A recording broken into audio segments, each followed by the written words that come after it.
Batman destroys the Justice League, and the ending of this comic is amazing. But this opens up with Batman going to visit the graves of his parents, only to find out that, hell's bells, somebody dug up his parents' graves. Damn, I never heard the like. Now, at that point, you switch over to Martian Manhunter, right? Now, Martian Manhunter, who's just kind of doing his thing and patrolling, he's basically hit by a missile, but it doesn't explode, it doesn't detonate. Instead, he doesn't fully understand what it is. Using his microscopic vision and all the stuff that he can do, he basically zooms in, right? Looks in and sees these little nanites that immediately bond themselves to his skin.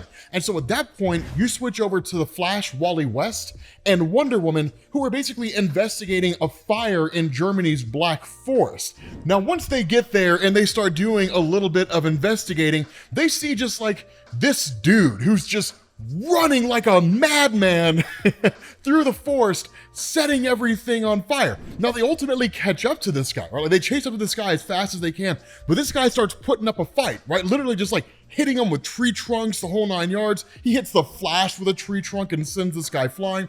Ultimately, the Flash is able to create a kind of whirlwind and basically dissolve and really douse the flames, only for them to realize it's Martian Manhunter, that this guy with those nanites that attached to him had basically set him on fire in some way. Now, we will find out exactly how this was done and how Batman ties into it, but I gotta be honest with you guys, man.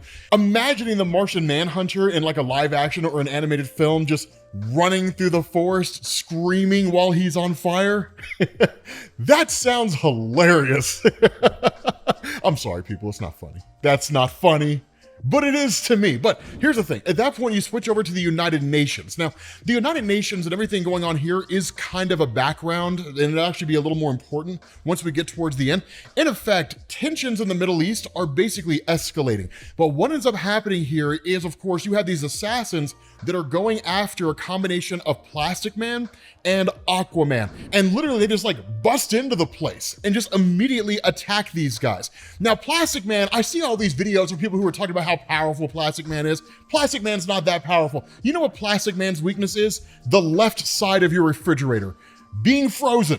That's what Plastic Man's weakness is, because they shoot this guy with a canister that literally just freezes him in place and then just hit him with a tack hammer and he shatters.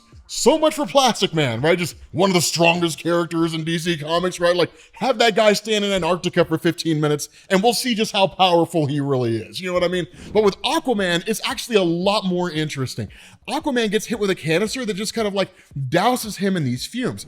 We don't immediately find out what it is that's going on with him. Instead, what ends up happening is that because most everybody knows that Aquaman is a guy who talks to fish, and whenever he's out of water, he has to kind of go back. It's one of those weird things about his character. For, you know, as an aside here, right, in all seriousness, when it comes to Aquaman and water, it really is just relative to DC Comics at that point in time. There's been stories where he's been able to spend a prolonged amount of time outside of water.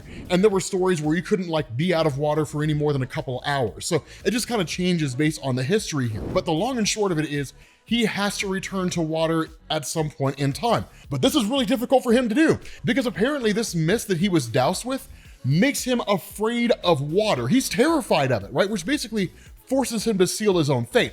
Now, at that point, you jump to the Justice League Watchtower, right? This giant satellite space station that orbits Earth. Superman, basically examining the nanites that were on the skin of Martian Manhunter, comes to the realization that they contain trace elements of magnesium. In effect, he burst into flame in open air. That's literally what happened with him. He basically became a Human Torch, but like a lot less cool. Plastic Man is just in pieces and the Flash is trying to put him back together. He will become important later on, kind of, not really, but he'll basically reappear. As you would expect from Plastic Man, he essentially survives. And literally they're just trying to find some way to tend to Aquaman because he keeps just putting up a fight with everybody every time they try to bring water to him. Now at that point, they reach out to Batman because they come to this realization people are targeting members of the Justice League. And so Batman's just kind of like, I'm dealing with a thing, right? Like I'm Batman, I've had something that I have to prep for because I'm Batman. I always have prep time, even when it comes to preparing for things that would be impossible to prepare for because nobody could see it coming, like a giant teddy bear in the sky that decides that the world needs to end. Who's gonna prep for that? Batman, because you know, he preps for everything.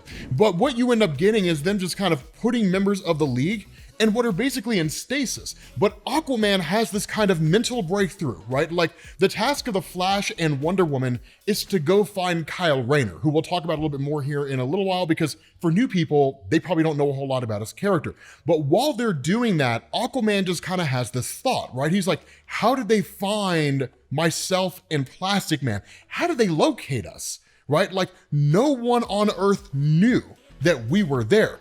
But then it dawns on him, oh my God, right? And so before you find out what that is, you basically switch over to Superman, who is in Metropolis and just kind of understanding everything that's going on, and he's doing his thing. Anyway, what's important here is he gets into the office of Perry White, his boss, his editor, that kind of thing. When he reads one of the newspapers, it's all gibberish, right? And the reason why is because we find out the person that's basically behind all this, but not really, is Ra's al Ghul. Ra's al Ghul is behind it, but there's a whole different caveat here, which is really, really awesome. But in effect, Ra's al Ghul had turned on a kind of communications tower that affects the human brain. And what it does is it sends a kind of constant signal out there that made the whole world dyslexic. No one sees sentence structure in its proper form. Everything is all just babble. And so as you can imagine, the entirety of the written word just completely and totally collapses. It's one of the coolest things here. You're gonna see that like this scheme he has is really, really dope. And if a person managed to find some way to do this in the real world, things would go belly up within like a day, right? Like one day, like the world would basically fall apart. But of course you have Wally West and you have Wonder Woman that get to the apartment of Kyle Rayner. Now, Kyle Rayner, for those of you guys who are not familiar with this character, he became the newest Green Lantern after the events of Emerald Twilight, when Hal Jordan basically went nuts, declared himself Parallax, and wiped out pretty much all the Green Lanterns and the Guardians of the Universe. Ganthet, the surviving Guardian of the Universe at the time, and the people who made the Green Lantern rings, he gives the final ring to Kyle Rayner, and then he dies. Kyle Rayner, depending on who you talk to, people liked him better because his constructs were way more advanced, because he was like a comic book artist. So instead of just being like Hal Jordan, who creates a big boxing glove, Kyle Rayner would create like a giant mech, right? It was pretty dope. Like, some of the constructs he made were really, really dope. The issue is, when they get into the apartment of Kyle, Kyle's blind, son! The dude's, hell's bells, the dude's even got white eyes. He can't see anything, right? This dude is blind, well, no pun intended, this guy's blind as a bat, right? Literally, that's what it is.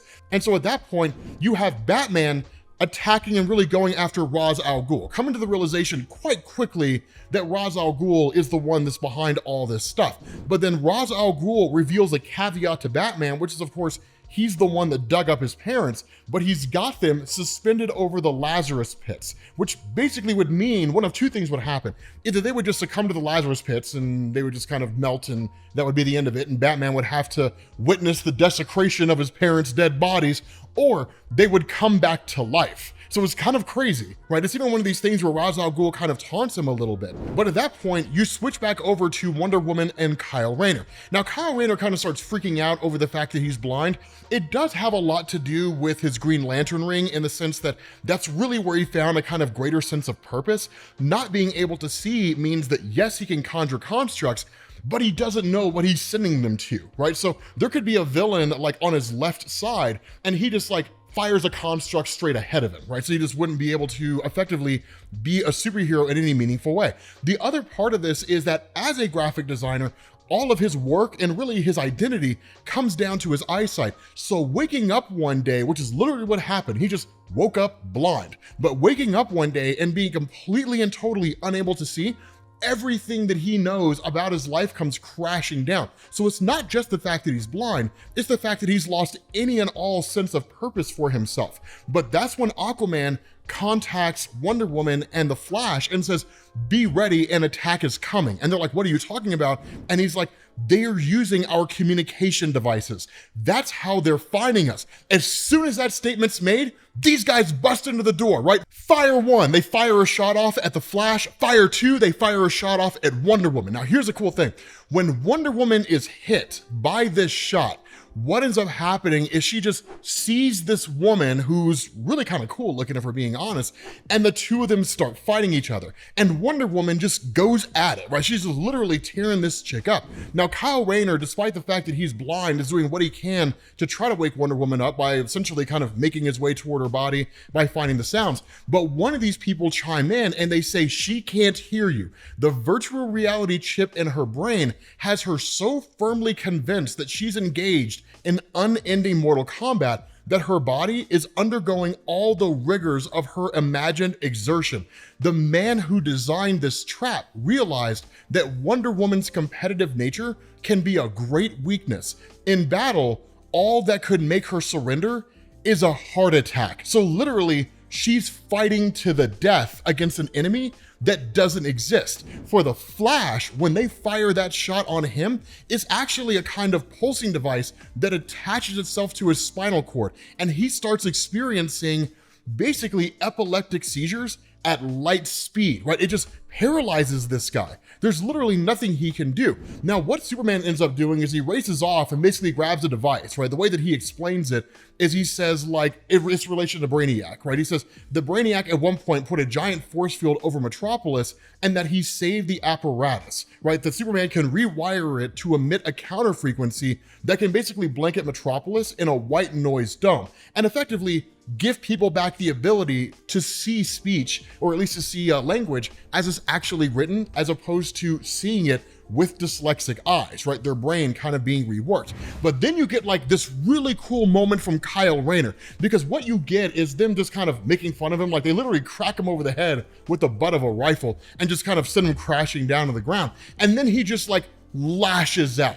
Right? He was like, okay, look, yes, I can't see, but what I do know is you are all in this room and that everybody else who's here can withstand the power of my lantern rings, but you cannot. So he just kind of goes berserk and fires these just projectiles off in every direction. It looks like a video game finishing move, if we're being honest with ourselves, which kind of makes perfect sense because that was literally Kyle Rayner, right? Video games, comic books, like literally he was the comic book reader in the 1990s who just happened to be a DC character. But at the end of the day, none of it really matters because he cannot see his target. And so as valiant as this effort is, and as interesting as this attack is, it doesn't really do any good. That instead he's just shot from behind and he's incapacitated, and that's basically it. Now, following that, you switch back over to Batman, who's still kind of being taunted by Ra's al Ghul with the idea of like, you know, wouldn't you want to see your mom and dad again? You know, that kind of thing. Let him, you know, all that kind of stuff, basically messing with his emotions, but then also revealing that like his whole plan is to effectively just bring the world crashing down,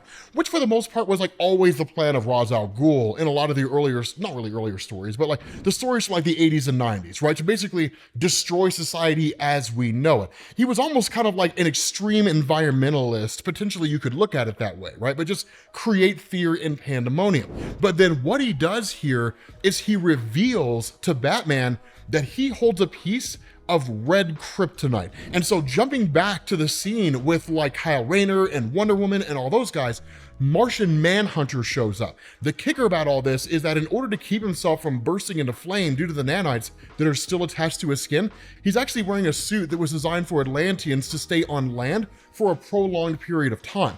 The issue with this is that outside of his enhanced strength and really his telepathy, it basically nerfs every other ability that he has, because if the suit is damaged in any way, scratched, cut, whatever, and it creates an opening in the suit, he'll burst into flame again. At the same time, if my high school chemistry serves me correctly, and it's been over 20 years, so I'm not going to swear by this, magnesium does not oxidize itself, basically meaning that if the suit were damaged and this is water inside the suit, that the magnesium attached to his skin would separate the oxygen and hydrogen atoms, and it would just continue to burn by burning the oxygen. Not only that, it would probably create some kind of like flammable hydrogen gas or something along those lines. Again, it's been 20 something years since I had chemistry in high school, so, you know, if somebody knows more than me, feel free to explain. The point that I'm making here is if the suit gets damaged, things go sideways fast. And so what ends up happening is that the suit is almost hit, right? It's almost damaged. Superman shows up basically cauterizes the wound or cauterizes the opening, and then that's when the fight is essentially on. But Batman tries to get out of Ra's al Ghul's base as fast as he possibly can. And the reason for that is because what you have here is Ra's al Ghul's daughter, Talia al Ghul, and what she has in her possession is the exact red kryptonite that Ra's showed to Batman, right? Two different samples of the same substance. Batman manages to make his escape from Ra's al Ghul's base, and he immediately calls for Superman to retreat. He didn't say it before just because of the fact that the nature of the base blocked communication, so he couldn't actually say anything while he was there with Ra's. But the point is, he tells Superman, get out of there as fast as you possibly can. And he says, that's why Ra's al Ghul wanted me distracted. He couldn't risk my warning you. All the plans, the traps, the signal trackers, they were all mine. Like Superman, I did this to you and the Justice League, right? This was all Batman, right? Like he literally says, like, yes, I did this. I can help you. You have to listen to me. But then what happens is another tower is activated and it actually just starts screwing up the language centers of the brain. What that means is that while the world is still dealing with global dyslexia, now they can't understand anything that anyone is saying to them. They might as well all just be speaking gibberish. And so Batman is seemingly knocked off, or at least jumps off the side of a mountain. He's assumed dead by the henchmen of Ra's al Ghul. And then you have Aquaman, who tries to activate a teleporter. Plastic Man comes back, and then Plastic Man activates the teleporter instead and brings everybody in. Now, following that, and in order to deal with Aquaman and to keep him alive, they put him inside a giant water tank, but they use telepathy or telepathic suggestion to trick him into believing that he's still actually out there in a desert. So basically, it satisfies the part of his brain that's been altered by that chemical into being afraid of water. There's no water anywhere in sight, but his physical body's not gonna die because he's submerged in it the way that he needs to be. The other thing that goes on is that Plastic Man sends a finger into the ear of Wonder Woman and removes the device from her ear, right? So she no longer sees this just, entity that's there that doesn't actually exist. But more so than that is Superman. So the thing that happened here with Superman is one of the coolest things ever, right?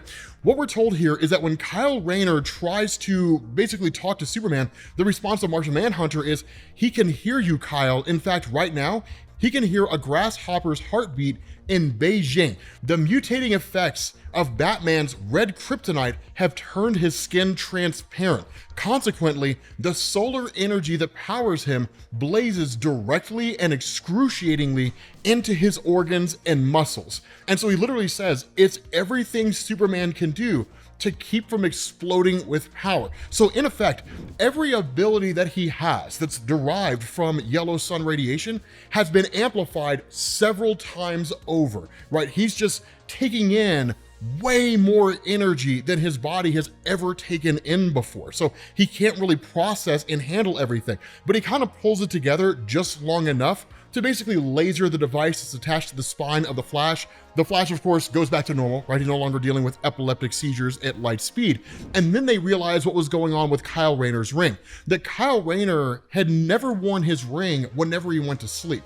And the reason for that is the ring is powered by will, but his concern is that his conscious nightmares or his subconscious thoughts could accidentally cause the ring to do something. It's actually one of the cooler elements of his character. Just so you guys know, things like that are why people loved Kyle Rayner so much, because DC Comics spent a lot of time exploring not just his abilities with the ring, but what the everyday life of Kyle Rayner looked like even when he had a power ring. It's something that you never really saw them do when it came to like Hal Jordan, right? So small little things like that are what made him cool.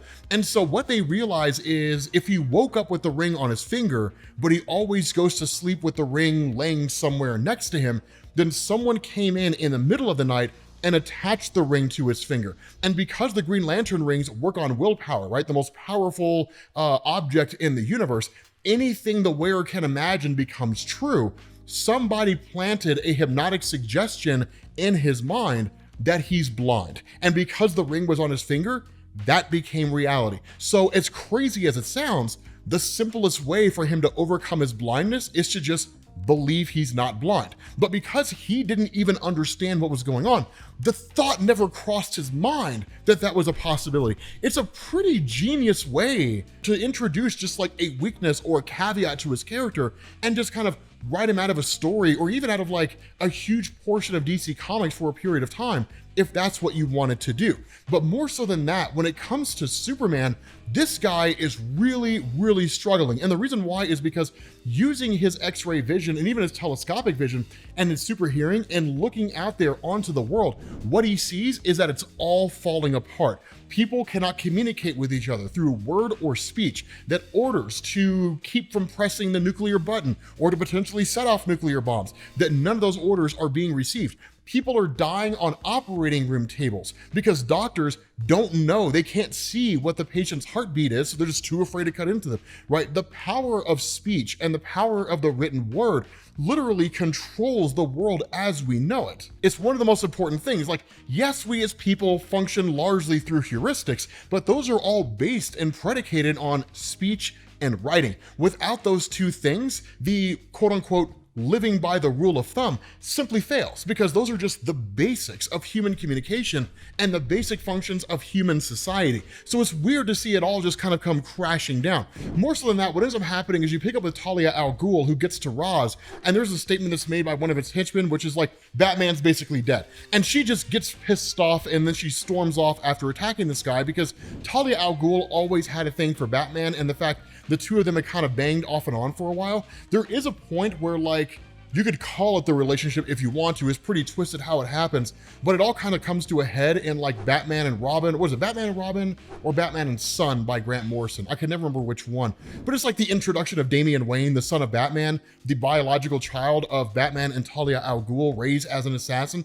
It's a phenomenal story. Right? It's one of the best stories from Batman's entire history. But then you also have this guy who's just kind of listening, right? This henchman that's listening to everything going on, only for this guy to turn a corner and walk away, and for us to learn that it's Batman, which is really kind of weird, because you'd think somebody would have looked at him and just been like, hey man, so like that guy's head has like these two little pointer things at the top that look very similar to like the mask that Batman wears. I wonder if that's him. And they walk up and they pull off the thing, and it's like, it is Batman. And he's like, I would have gotten away with it too if it wasn't for you meddling kids. I'm just saying, like, it made the most sense to me. But the bigger point here, right? This is the bigger thing to take away from all of this. The entirety of the Justice League has come to the realization that Ra's al Ghul was only able to do and really take out the Justice League the way that he was because Batman created a series of protocols designed for the purpose of nullifying the Justice League, right? Of taking out the Justice League. In effect, they found out that one of their own was basically working on a way and had a way to neutralize all of them. It's a just monumental breach of trust, right? It's a huge breach of trust. And so Batman basically chimes in and says, hey, look, like I have a location for us to go to. This is where we all need to meet up. They do question him, right? Like, is it really just kind of a trap, right? What if it's some kind of a ruse? And so Superman responds. He shows up here. Now, Batman's taken one of the nullifiers of Ra's al Ghul, meaning that his speech can be understood by anybody that he's talking to.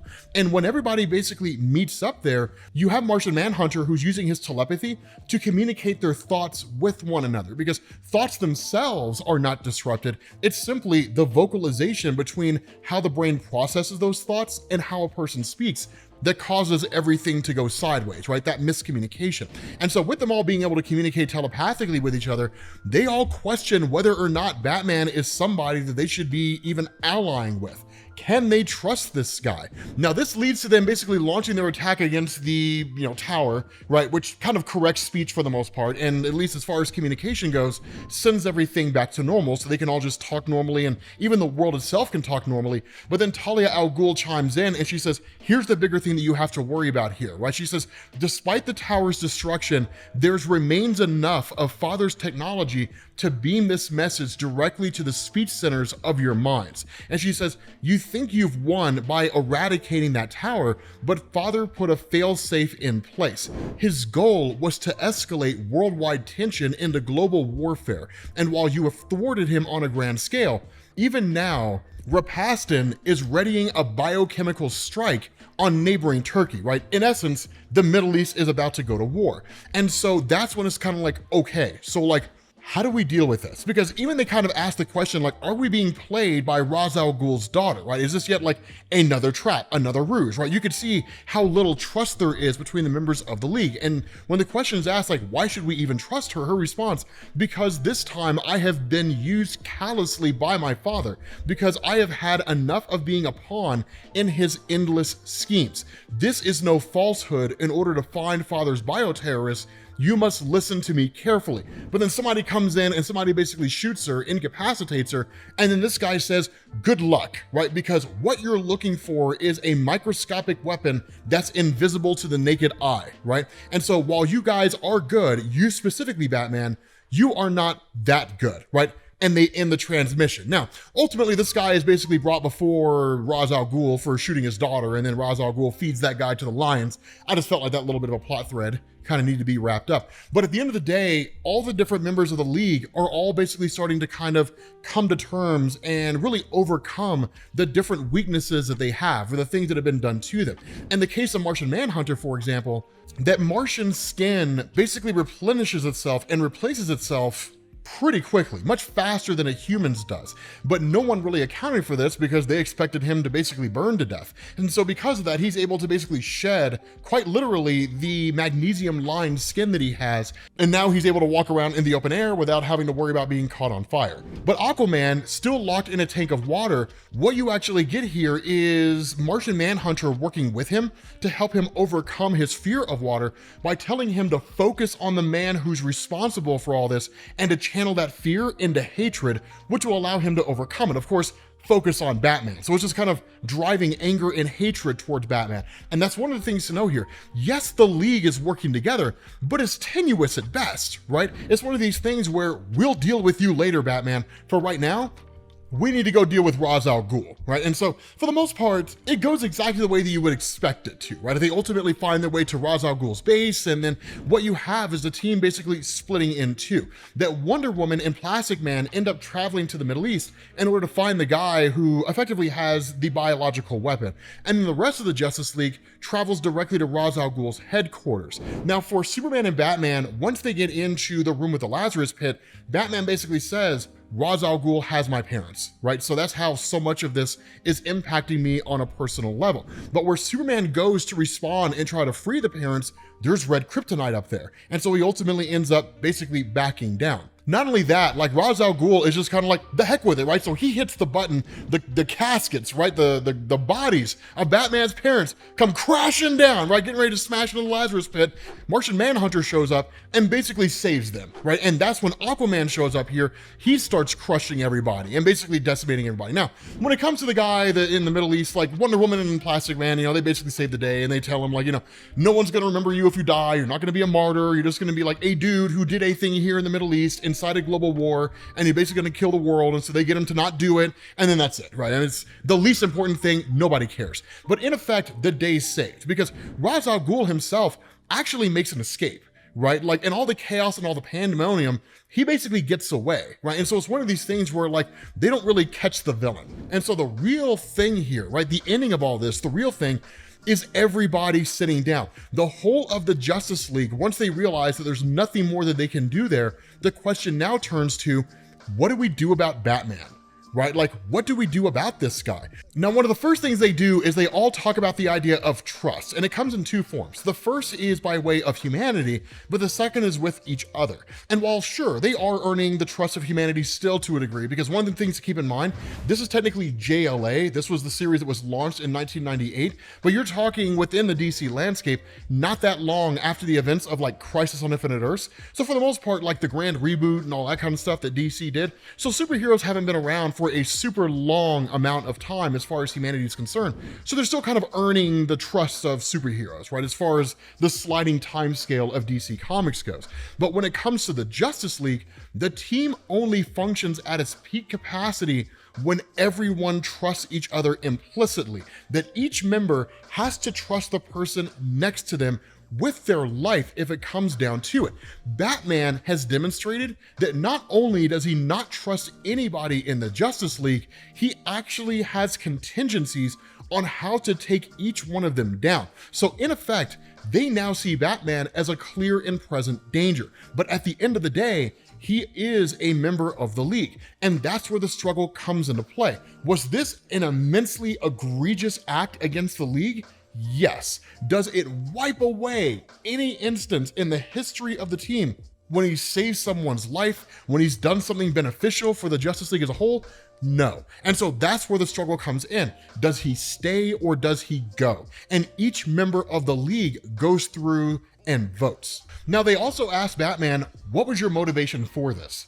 Why do these Batman protocols exist in the first place? And the answer that he gave, albeit off panel, is provided by Superman when he says that the Justice League are the most powerful beings on the planet, but even the Justice League is not above being manipulated. The people that they help, do they worry about that? Should they worry about that? So yes, it was all a precaution. It was a just in case, but this shows Batman was doing it without their knowledge. He was doing it in secret, hence the lack of trust between them and Batman. Now, for Martian Manhunter, this is a particularly difficult situation because even in the early days of his character, he had created a kind of dossier on the Justice League and figured out how to take out each member of the Justice League. Now, ultimately, it was only information. He never actually constructed plans. He never set up elaborate traps. He hasn't done what Batman did, right? Kind of created a template and an outline that if someone like Ra's al Ghul got their hands on, they could implement with ruthless efficiency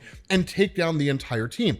Still, it's the knowledge that in some capacity, he didn't necessarily trust them. And that's when like his loyalty is called into question by Iron Man, right? Like, you're taking his side. You would, as I remember, you used to keep dossiers on us yourself. And his response is, that was a very long time ago. This is not about me. This is about Batman. And so Martian Manhunter says, I in no way approve of Batman's actions, but I would be a hypocrite to view them as a cause for expulsion.